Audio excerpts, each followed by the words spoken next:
මං අද හරි අපුරු තැනකට ආවා. කෙනෙකුට හිතන්න පුළුවන් මං නාන්න 12කට ගඟකට ගියා කියලා. නෑ මං ආවේ වෙද ගෙදරකට. ඒසි පාස් තැනකට නෙමෙයි අපි පන්නිල වෙද මහත්තයාගේ තමයි යාවේ. හොඳ තෙල් බෙහෙත් සාත්තුවක් කළා බෙහෙත් වතුරෙන් නාලා සැපට එළියට එනකොට මට හම්බුණා හොඳ බීම. මොකද්ද දන්නවද? තෙම්බුන් හොද්දා.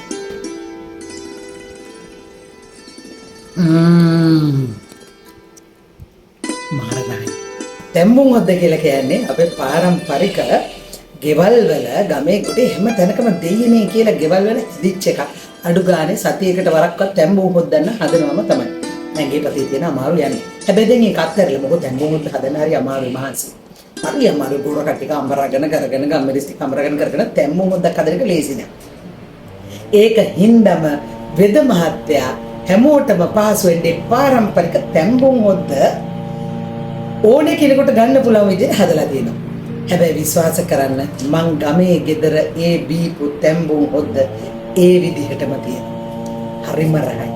රහ විතරක් නෙමෙයි හරිම ගුණයි. ඉතින් හොඳ බෙහෙසාත්තුවක් කරගෙන හොඳ බෙහෙත් වතුරකින් නාගෙන තේසාත්තුවකට පස්සේ මෙහිම තැඹුම් හොද්දක් බොන්න තියෙනවනේ. ඕකට ඉතින් තේසාත්තු කරන්න ඕනේ නැහැ. ගෙදර ඉන්නකොටත් ඔය එක එක පැණි බීම ಜಾති බොන වෙලේ පුළුවන් නම් මේ තැඹුම් හොද්ද බොන්න. මේ තියෙන්නේ ඒ අපූරු තැඹුම් හොද්ද. හරි ලේසි. උණු වතුරට පැහෙන උණු වතුරට දාලා විනාඩි 5ක් තියලා අරගන්න තියෙන්නේ. මේවා මුදල් ගෙව ප්‍රචාරය කරන දැන්වීම එහෙම නෙමෙයි. හොඳේ. මේ ඇත්තටම මේකේ තියෙන වටිනාකම මම අවබෝධ කරගත්ත හින්දා තමයි මේ ගැන කතා කරන්නේ.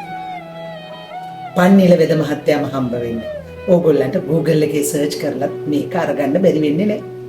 මහදුරක නෙමෙයි කහතොඩුවේ. මතකයිනේ පන්නිල වෙද නතර.